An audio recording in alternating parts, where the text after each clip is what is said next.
ঘানায় উৎপাদিত ফলের একটি বড় অংশ বিক্রি করতে না পারায় ফেলে দেওয়া হয়। তবে একজন উদ্যোক্তা ফল শুকিয়ে সেগুলো বিক্রির ব্যবসা শুরু করেছেন। এতে কৃষকরাও লাভবান হচ্ছেন, পরিবেশ রক্ষাও হচ্ছে।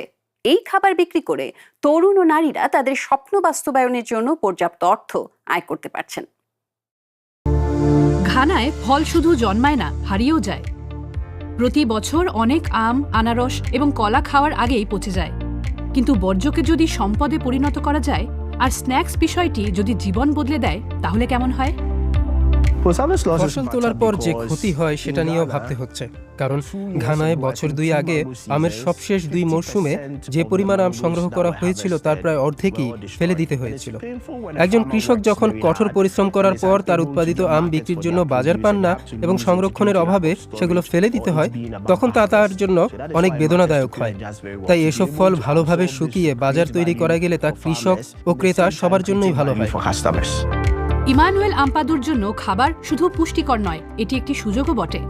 ইভেট টেটের সঙ্গে মিলে তিনি ঘানার ফসল কাটার গল্পটি পুনরায় লেখার যাত্রা শুরু করেছিলেন। ঘানায় ফসল কাটার পর ক্ষতির সমস্যাটি অনেক বড়। খাদ্য উৎপাদন কমে যাচ্ছে, তাই আমরা যখন গ্রীষ্মমণ্ডলীয় ফল ফলানোর পর বাজার পাই না, তখন তা আসলেই খারাপ একটি বিষয়। ফসল তোলার পদ্ধতিও খারাপ, তাই কিছু ফল এমনিতেই খারাপ হয়ে যায়। Moringa connector CEO Kwame Williams আমাকে ইভেটের সাথে পরিচয় করিয়ে দিয়েছিলেন। বর্তমানে ইভেট আমার ব্যবসায়িক অংশীদার। তিনি যুক্তরাষ্ট্র থেকে এসেছেন। সেখানে স্ট্যানফোর্ড বিশ্ববিদ্যালয়ে পড়া শেষে কৃষিকাজ করতে চেয়েছিলেন, কিন্তু পরে তিনি বুঝতে পারেন ঘানার সমস্যা কৃষিকাজ নয়, বরং মূল্য সংযোজন, যার সঙ্গে ফসল কাটার পর ক্ষতিও জড়িত। কারণ আমরা অনেক ফল উৎপাদন করি কিন্তু এতে মূল্য যোগ করতে পারি না। তাই তিনি তার কাকির রান্নাঘরে ফল শুকানো শুরু করেছিলেন। আমরা যখন তার সঙ্গে দেখা করি তিনি বলেছিলেন আমাদেরও ফল শুকানো শুরু করা উচিত, এবং আমরা তাই করছিলাম।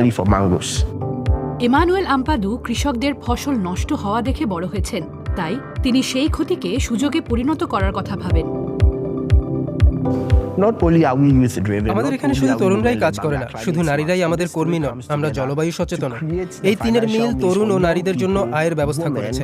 এছাড়া গ্রীষ্মমণ্ডলীয় ফলকে শুকনো খাবারে পরিণত করে আমরা পরিবেশ রক্ষা করছি। এই খাবার বিক্রি করে তরুণ ও নারীরা তাদের স্বপ্ন বাস্তবায়নের জন্য পর্যাপ্ত অর্থ আয় করতে পারছেন। ফলে ইভেট আর আমার দৃষ্টিভঙ্গি একই, এবং এই ব্যবসার জন্য আমার একটি সাধারণ দৃষ্টিভঙ্গি ছিল। তাজা ফলকে শুকনো খাবারে পরিণত করার কাজটি সহজ ছিল না, কারণ মেশিনের অনেক দাম ছিল। কৃষকরাও আশাবাদী ছিলেন না, আর আমদানি করা পণ্যে বাজারে সয়লাভ ছিল। কিন্তু ইমানুয়েলের বিশ্বাস ছিল তিনি সফল হবেন। ইভেট এবং আমাদের জন্য চ্যালেঞ্জ ছিল। আমরা যখন ব্যবসা শুরু করি তখন কয়েকটি বড় ফল প্রক্রিয়াকরণ কোম্পানি ছিল। তাই আমরা কৃষকদের গিয়ে বলিনি যে ফল তোলার পর আপনারা যে ক্ষতির মুখে পড়েন তার সমাধান করতে আমরা আসি, বরং আমরা তাদের সঙ্গে বসে এই সমস্যার সমাধান কিভাবে সম্ভব তা নিয়ে কথা বলেছি। কারো মেশিন নষ্ট হলে কিভাবে সহজে ও দ্রুত একজন টেকনিশিয়ান পাওয়া যেতে পারে তা নিয়ে কথা বলেছি। সাফল্য তখনই আসে যখন পচে যাওয়ার বিষয়টি অর্ধেকে নেমে আসে, আর কৃষকরা তাদের আয় 40% বাড়ানোর উপায় খুঁজে পান। শুকনো ফল তৈরির স্থানীয় কোম্পানিগুলোর মধ্যে আমাদের পণ্যই সবচেয়ে বেশি দোকানে বিক্রি হচ্ছে। আপনি কি জানেন, আমরা এমিরেটস এয়ারলাইন্সকেও ফল বিক্রি করছি, যা আমাদের মনে হয় ঘানায় শুকনো ফল তৈরির স্থানীয় কোম্পানিগুলোর জন্য একটি বড় অর্জন।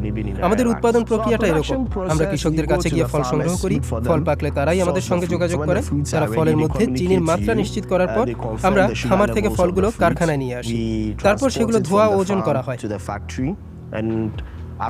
এরপর ফলের খোসা ছাড়িয়ে সেগুলো কাটা হয়, তারপর ট্রেতে সাজিয়ে শুকাতে দেওয়া হয়। সবশেষে প্যাকেট করে সেগুলো বিক্রি করা হয়।